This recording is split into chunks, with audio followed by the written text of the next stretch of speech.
Can we buy octopus cards here? Can we have two, please? $400, please. Okay. How much? 400. 400. How much money inside? 450. Thank you. So we made it sa Hong Kong after ng misfortunes namin sa Macau. May tickets na kami. And sakay mo na kami ng train. Then check in sa hotel. Alright, see you tonight.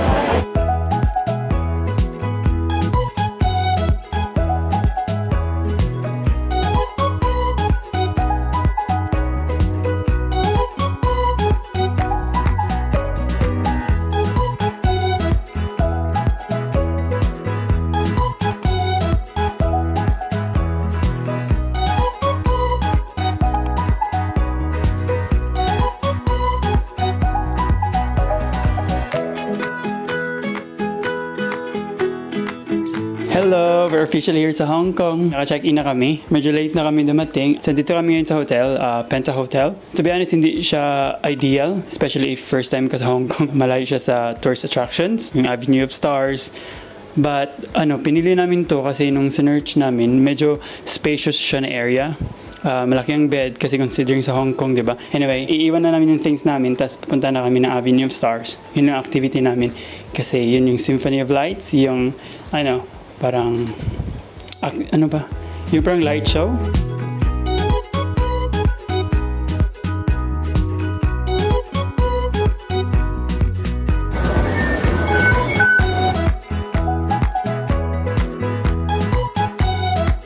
Hi guys! Welcome to Hong Kong. Nasa Avenue of Stars kami ngayon. Tas free lang here. Nanood kami ng Symphony of Lights. 8 p.m. siya. And nung research ko, ang pinaka-the best daw na location is sa Shim Sha Tsui. I think yun. Shim Sha Tsui. I think yun pa-pronounce. And look at the beauty. Tingnan yung sobrang ganda ng ilaw. Sobrang sarap ng hangin. Sobrang sarap ng kasama. Sobrang sarap ng kasama daw. May ate. Hi!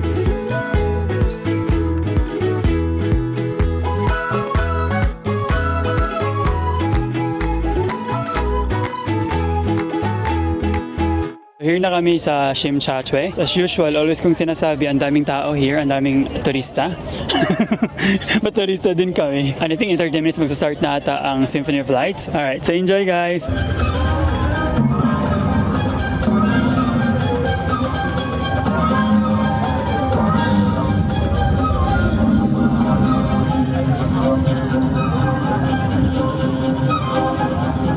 Okay guys, so tapos na yung Symphony of Lights and what can you say? Nothing. Personally, expect ko na akala ko lahat ng buildings na nakikita mo here sa promenade is nag-participate. But hindi pala. So may mga areas lang, like hindi mga buildings. So madilim. And, so ayun. But maganda pa din siya. Maganda yung music daw. So see you tomorrow. Punta kami ng Nong Peng, yung sa malaki na Buddha.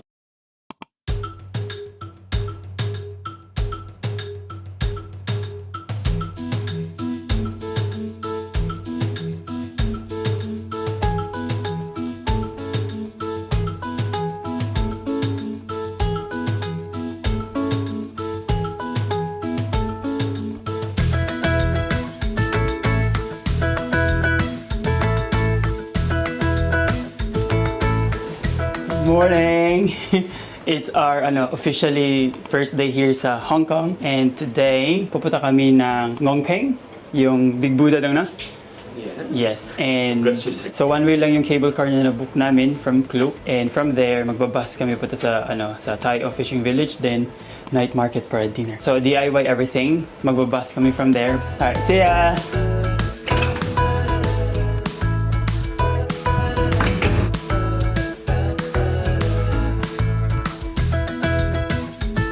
So here kami sa bus stop, and then as usual, naiwan kami.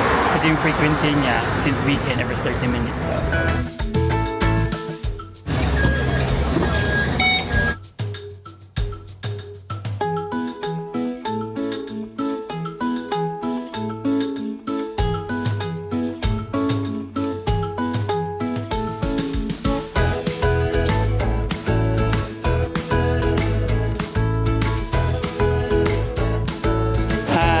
Parating din kami. So, nakapila na kami ngayon. Crystal daw kami. So, makikita namin yung lapag. Right, here we go! Look.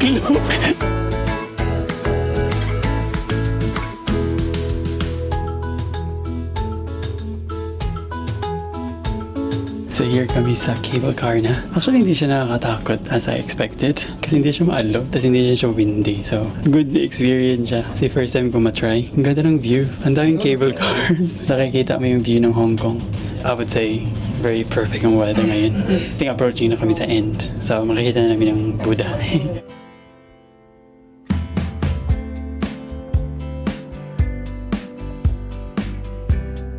I guess we're here. Dito na kami sa Ngongping Village. Kanina nakita namin yung Buddha. Ang laki niya. Kailangan namin siyang i-hike though. Paangat. So, but ready naman kami ngayon. Stretching na kami kanina. Alright, see you upstairs. See you sa taas. Wait, joke lang pala. Ang bilis ng pangyayari. Nabudol kami sa photo na yung Nakalagay sa snow globe. Oh, na nakalagay sa snow globe. Cute siya.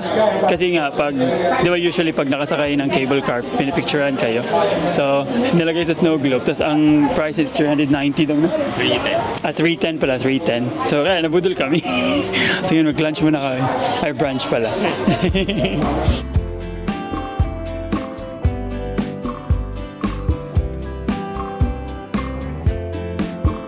So nakahanap na kami ng restaurant here.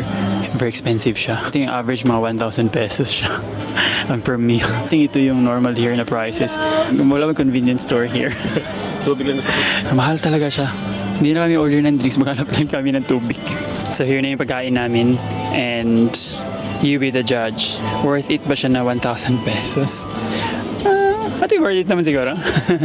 Alright, indulge muna namin. I-feel namin yung 1,000. Okay naman siya so far. Ha? Okay naman siya so far. Okay naman daw siya so far. Okay, kain mo na ako.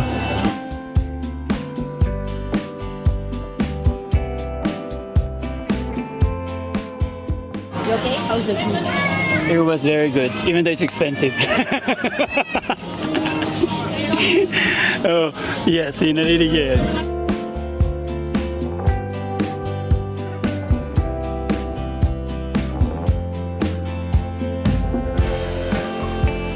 Captain Richard pala ready na mag-hike papunta sa Buddha.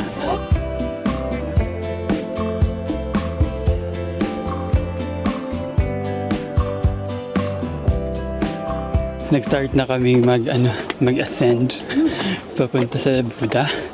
Welcome to Stairway to Heaven. Oh. Okay, malapit na. Ating halfway. Hindi yan halata, but nasa taas na tayo. Yes, we made it on top. Apparently, ito daw yung pinaka-biggest na bronze Buddha in the world. Pwede bang hawakan?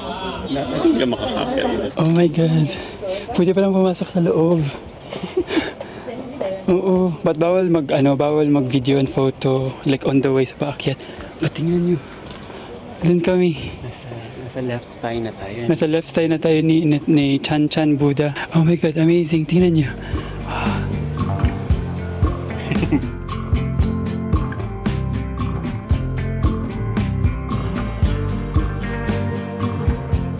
Amazing? Yes. Super amazing. Mas better siya na experience now than before. Kaya talaga siya ma-DIY kasi very accessible siya ng public transportation. Pabalik na kami sa baba and pupunta na kami ng Tai O Fishing Village. Catch kami ng bus.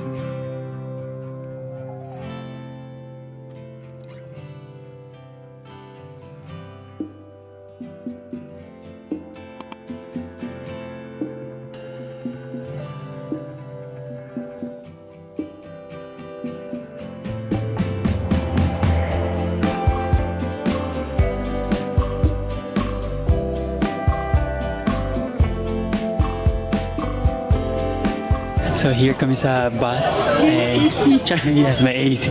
Dapat 1 o'clock kami sasakay ay 1:20 but natapos kami na maaga sa Ngongping Village. So ngayon nakasakay kami ng 12:20. Ang daming taong nakapila since weekend kami. So hourly ang departure ng bus. Tapos ang pamasahe is 19.20 Hong Kong dollars. 20 minutes yung biyahe papuntang Tai O Village.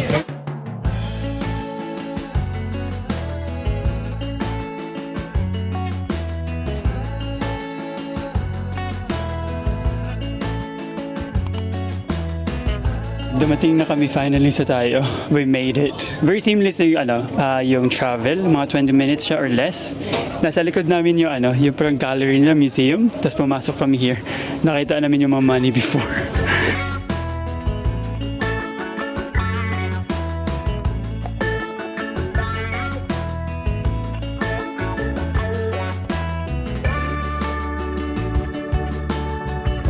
So ngayon, nakapila kami sa parang Tayo boat excursion. 20 minutes siya na ride. Tapos sabi niya may dolphin daw. So pag walang dolphin, pwede i-ask ng refund, no? Boarding time na kami. Makikita na namin si dolphin. Super worth it siya na experience.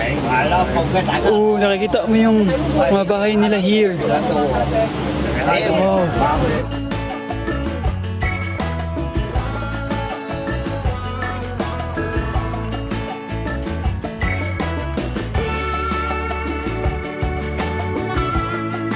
I think papunta na kami sa kung saan ng mga dolphin. Then, papunta lang kami sa Shenzhen Sorting Center. Papunta na kami sa Shenzhen Sorting Center. Para lang yung sa nasa Pattaya kami. Kung natin nyo napanood ang vlog, panoorin nyo na. There are men lying on the mountain. Yeah. So try to find the hole first. The hole is the food. So nag-stop kami somewhere. Sabi ni Kuya, meron daw yung here na parang Lying against the stone. parang man lying against the stone. So I think agree me kasi mukha nga siyang tao. Yung stone. Your eyes open daw kasi may dolphin. Magpa-very fun talaga kami pag walang dolphin ba? Kasi kaya kami sumakay dito para sa dolphin.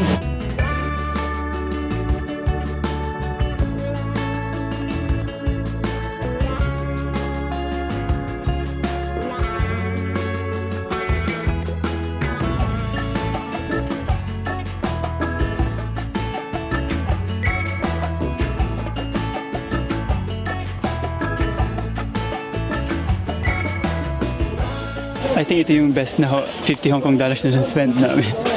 Dapat 25 lang kasi walang dolphin. Ito, isa.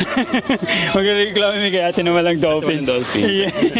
But maganda siya, worth it siya. Kung here kayo sa Tayo, I think kailangan na siyang i-try here. Kasi nag-guide din yung driver. Ay, yes. So nga pala. So parang nagsastop kayo in between, tapos nag-explain sila kung may isang doon, parang dating police station na hotel lang, na the only hotel here sa Tayo.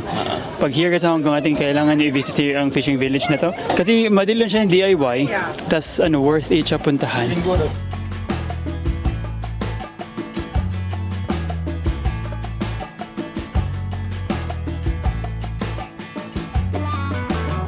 Well, naglalakad kami. May nakita kami na may mahabang pila.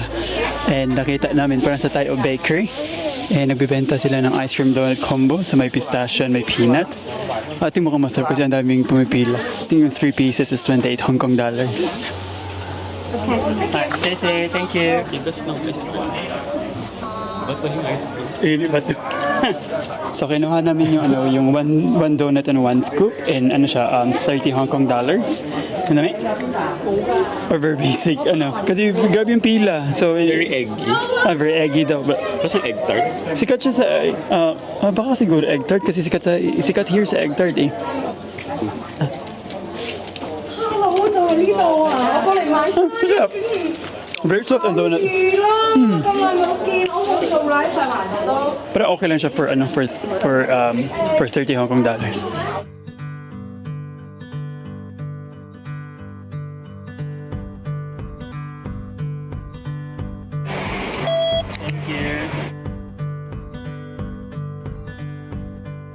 So ngayon, nandito kami sa isang park. Parang may nag-volleyball. Ito yung mga kababayan natin, mga Pilipino, na nag-get together sila. No man, may volleyball. Volleyball na nag-karaoke sila. Nakakatuwa. Tapos nag-tiktok sila, tapos nag-volleyball. Nakakatuwa. At least, I think mga workers sila here. Katabi lang siya ng Colonwald City Park, which is puntahan namin.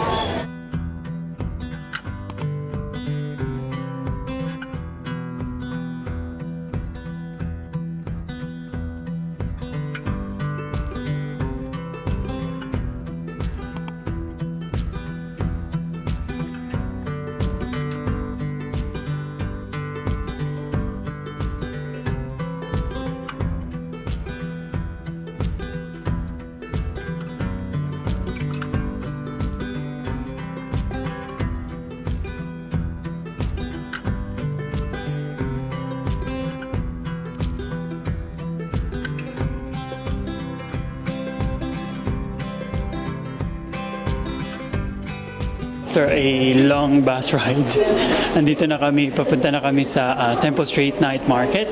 Hindi intimidating ang bus doon na.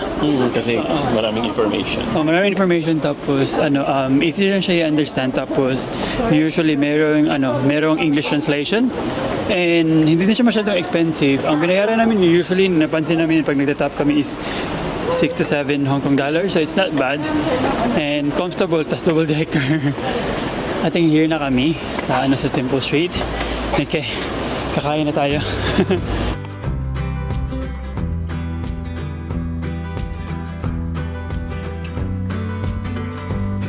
Try kami tumatawad here. How much is the last price? You buy how many sets? No, just one set. Only two of us. How much you want to pay? Hay Kaya naman. Kaya mo? Kaya mo? Dali. Dali mo. No, that one okay, no. Okay, how much the last price? Okay lah, my friend. Ayo, we are happy. Sila. Okay lah, don't say anything. Budol kami. Kulang yung pera natin. No. Hang on, kid. Thank you. Alright, bye-bye. Thank you, bye-bye. Oh my God, na-practice yung yung paghahagel namin. So, ang closing price na is 190 Hong Kong dollars. Worth it ba yun? Sa paghahagel for the experience? I think mahal pa din. But hand-painted naman. Oh, hand-painted daw eh. So baka 1 week lang, wala na siya kasi hand-painted. Pag naugasan na, nawala na yung designs. So parang same lang siya sa Mongkok. Parang mix siya ng Changi at saka ng pagkainan.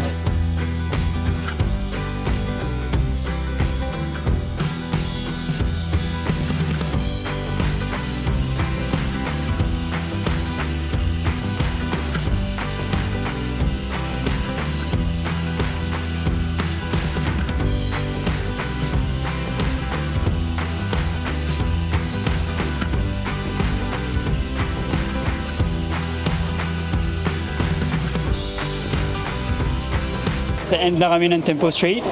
So we will see you tomorrow. Alright, bye-bye.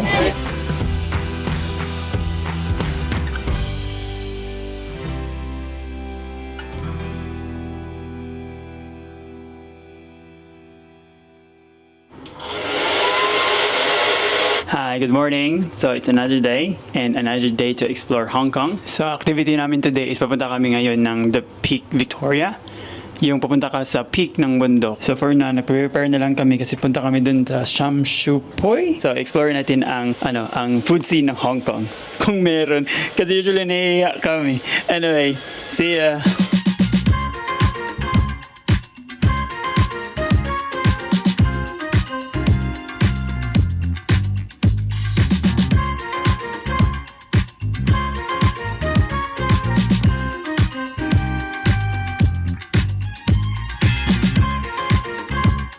So here na kami sa Sham Shui Pui and nakita na din namin ang Man Ki Cart Noodle. Ano lang siya, walking distance na siya from the train station. Ask natin kung meron silang tourist friendly na menu.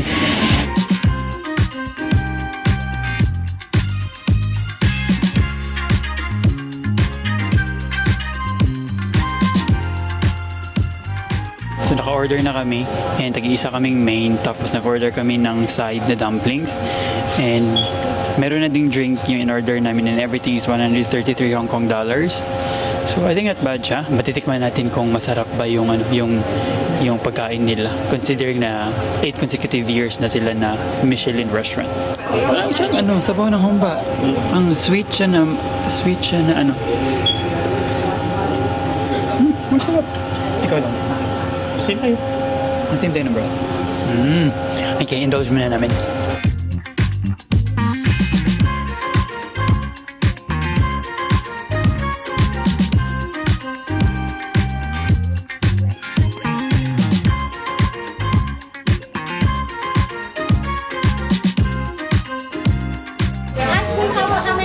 One and this one.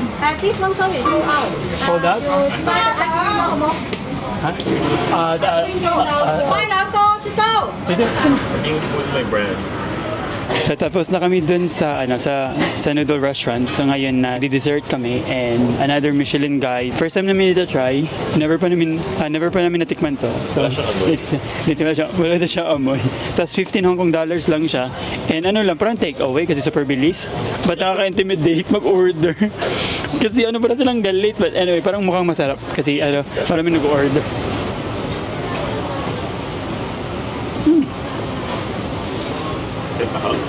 Tofu nga siya. Lasang taho. Tofu nga. So, ice taho. Hindi siya unpleasant, but masarap pa din.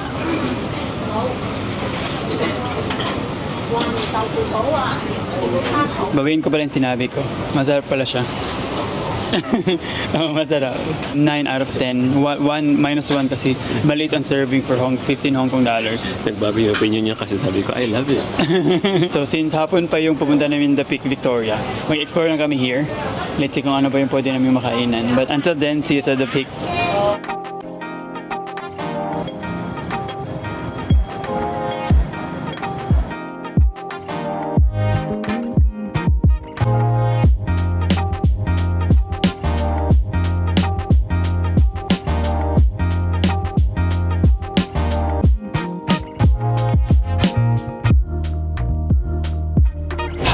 So, andito na kami ngayon sa The Peak Tram, kung saan kami magjo-join.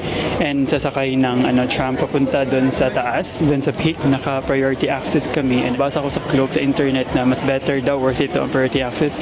Thank you! So, 3:00 pa lang ngayon. And super haba na ng pila. Much more kung peak time. Kasi sabi sa internet, 4 p.m. daw onwards ang peak time for the sunset. So, nag-try kami mag-early. But super haba pa din ang pila.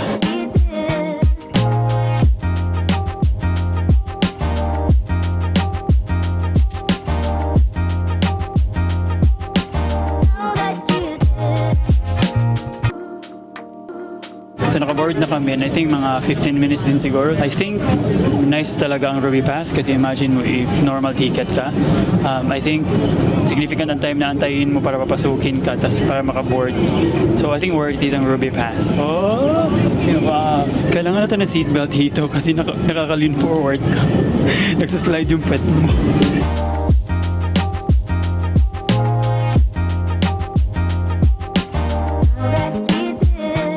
So, dito na kami sa The Peak. Dito din sa taas yung Madame Tussauds, yung Hong Kong Madame Tussauds.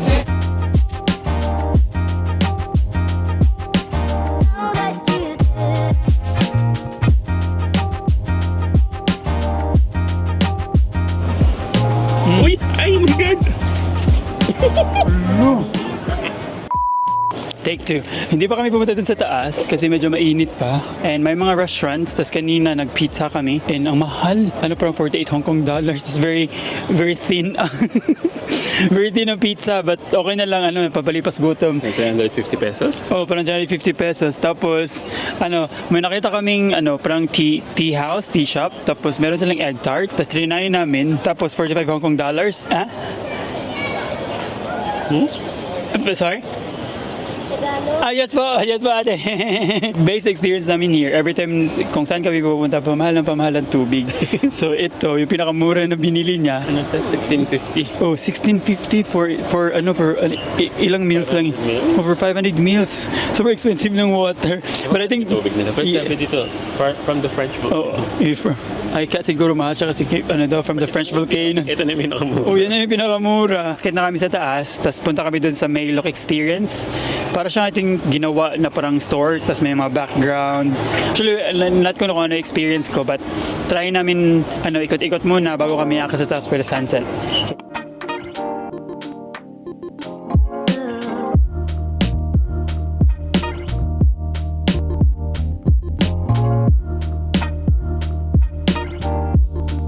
So, dito kami ngayon sa Maylok Experience. So, kasali siya sa Ruby Pass na ticket na binili namin. Pinili namin na pumunta here muna kasi may 1 hour pa bago mag-sunset. Fun here kasi parang 70s, 80s Hong Kong na. Oo. So, may makita kami old TV, yung mga typewriter. I think bagay ito sa mga Gen Z kasi yung mga hindi nila na-experience before.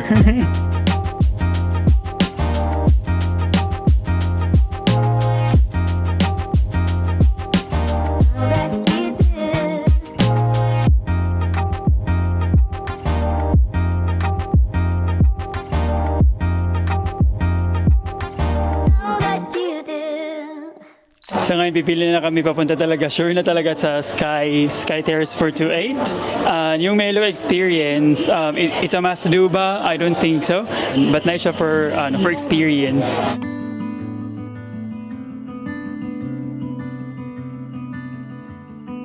Here na kami. Welcome to The Peak. Ang ganda kasi pa sunset. Golden hour. Sabi ni Matthew, concrete jungle daw. Clear talaga ang sky. So, nakikita mo yung view na which is yung pinunta mo here. Ang liit ng mundo, no?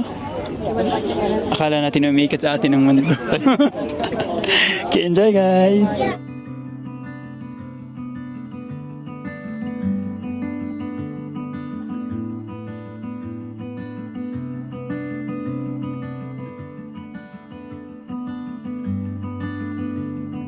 And we're still here. Inaantay namin na mag-fully set ang sun para makita namin na nakailaw yung mga buildings and aura na kami. Kasi medyo dumadami na yung tao here. Saka lumalamig.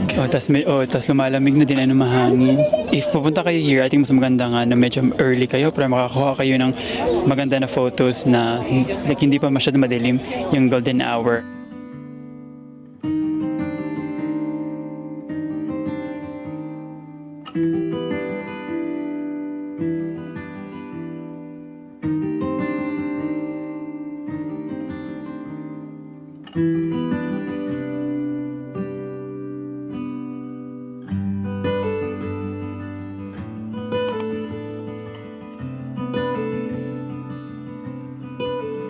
Hi! So, andito na kami sa Hong Kong Observation Wheel. Nag-bus na kami papunta here. Maganda siya na side trip if galing kayo sa The Peak kasi yung bus stop niya is andun na siya sa may main entrance. Tapos yung bus is nagsistop mismo sa sa Observation Wheel. Then, konting lakad lang. Tapos yung bayad here is 20 Hong Kong dollars.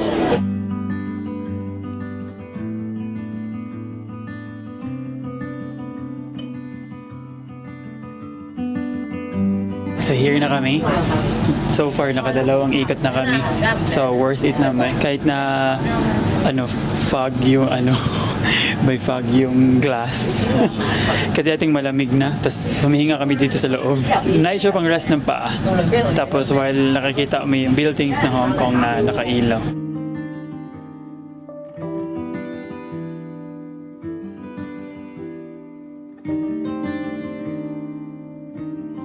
Hong Kong Observation Wheel, done and dusted. So, naka 3 laps kami. So, I think not bad. Not bad for 20 Hong Kong dollars. Tapos 3 beses kayong pinikot-ikot. But, siya, super slow. Parang drop off, pick up, kung depende yun sa time. But it was, but maganda pa din yung experience. See you tomorrow sa Hong Kong Disneyland. Okay, see you next vlog.